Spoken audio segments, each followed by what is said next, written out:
I had a week where I encountered a few too many annoyances and I decided I was gonna make a video about them. These are the things that I hate about living in Bangkok.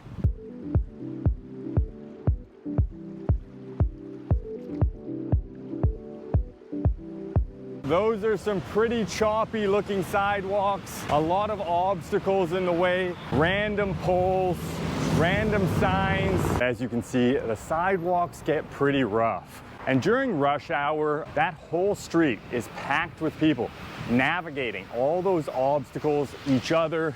A lot of this has to do with the planning here in the city. This area, Rama 9, grew very quickly. You can see all the condos behind me.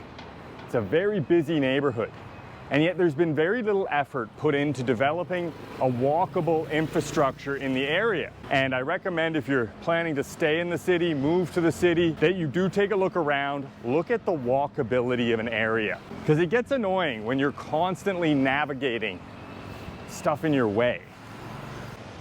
They are improving some of the cables. They're actually removing the cables up above. Bangkok's been famous for the overhanging cables, the jumbled mess that sits over the sidewalks. But I think it would be a lot better if they just fixed the sidewalks. I don't mind the cables. The cables give the city character. They're fixing the wrong thing. And I didn't even talk about the motorbikes on the sidewalk.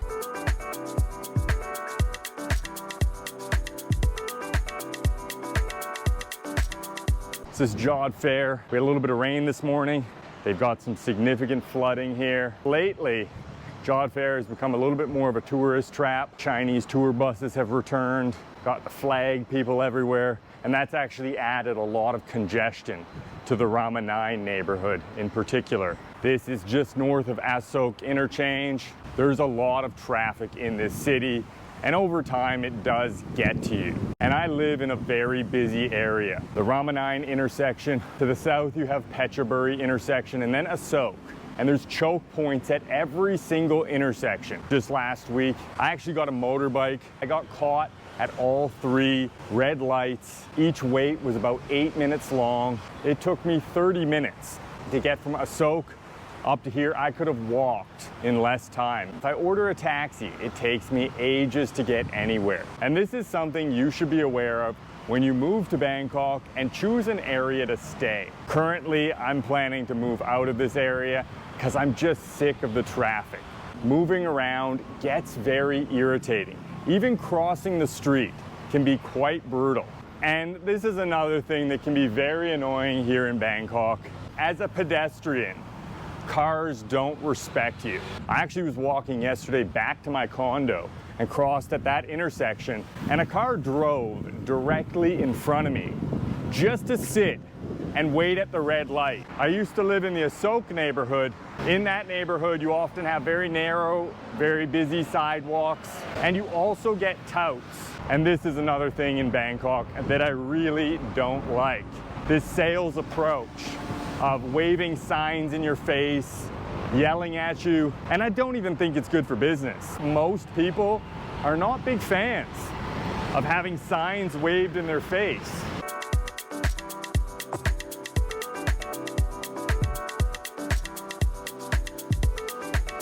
And before we move on from those sidewalks, I also have to address the walking culture. Little too often, people in Thailand, they walk around staring at their phone. And these are on narrow sidewalks, broken up sidewalks. 3 times this week, somebody walked directly into me. One of them was a really big guy, and afterwards very apologetic. It's not a deliberate thing. It's not like people are trying to be malicious. There's just a lack of attentiveness to spatial surroundings. This big guy, he bumped into me, and I'm pretty big too. If that had been a little old lady or a woman with children, that would have ended very differently. One of the interesting things here in Thailand is that these things that I dislike are actually a little bit out of character, because when you go out on the streets here, people are really polite, people smile. This is a very friendly culture.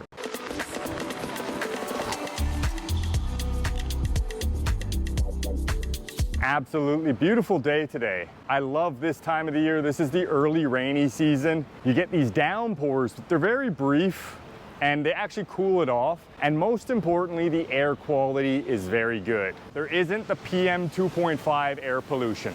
From around December through to early April, late March, we get some really bad pollution here in Bangkok and especially in northern Thailand. Being a cyclist in Bangkok, that's a tough one. I feel like I get run over too quickly. My parents visited me here last year and my mother has some mobility issues. It was really difficult getting around, and that really highlighted some of the issues with sidewalks, with people walking around on their phones. I was always hyper alert that somebody wouldn't walk into my 70-year-old mother with an injured hip, or that she wouldn't fall on a chipped up sidewalk. I do think it's good to make videos which show some of the negative aspects of living in Thailand or staying in Thailand or visiting Thailand, because it will prepare you if you're planning to live or stay here for things that might annoy you, and you can take precautions.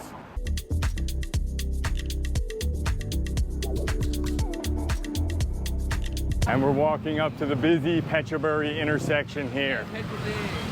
Hello. Sawadee krap. So the traffic, the intersection gods have been with me today. I have barely waited at both of these intersections. Maybe the luck is changing for the week. Got some wider sidewalks down here, and these are a little bit better, but if you take a look around, they're very choppy. And up above me, they've taken down all of the cables. You couldn't have a list made by a foreigner in Thailand that doesn't include government policy making as one of those things that they hate. This is probably what foreigners complain the most about in Thailand when you live here long term, and this is the haphazard, disorganized policy making that exists here in Thailand, particularly when it comes to foreigners. And this has happened many times in recent history. Last year we had announcements to changes to the tax rules here that would mean that you pay taxes on anything that you bring into the country if you're deemed a taxed resident. Now, it's been almost a year and we still don't know how that is being applied. There's no clarification, no follow-up. The government goes out, they make big announcements. They never actually do the hard work of sitting around figuring out the policy first.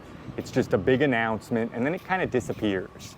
And so over time, this definitely becomes an annoyance because it's hard to predict any given policy and what's going to happen. And you get a lot of noise and chatter on social media. Here on YouTube, I've made videos about it, but my videos are always going to tell you, we don't know what's going to happen, so don't pay that much attention, because that's the only thing you can do when it comes to government policy making. Pretty much ignore it until you see it written into law and you see how it's going to be actually enforced. Recently, we had changes to the immigration policies. There was a big announcement. June 1st was all over the media for some reason. And June 1st came and oh, there are no changes. Got a cute cat.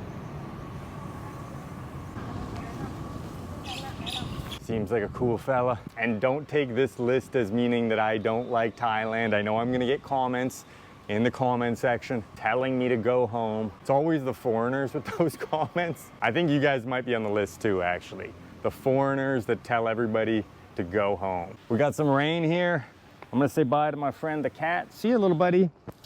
The number of smiles I've had today, the number of waves, friendly faces, it always brings a smile to my face. And so while I started the day annoyed, I went outside, I walked around, I had waves, I had smiles from at least half a dozen people in the last hour while I'm making this video, and it cheered me up. So I think my next video I'll have to talk about the things that I love in Thailand, because there's a lot of them. That's why I've chosen to live here for 8 years. Have a great day. I'll see you next time.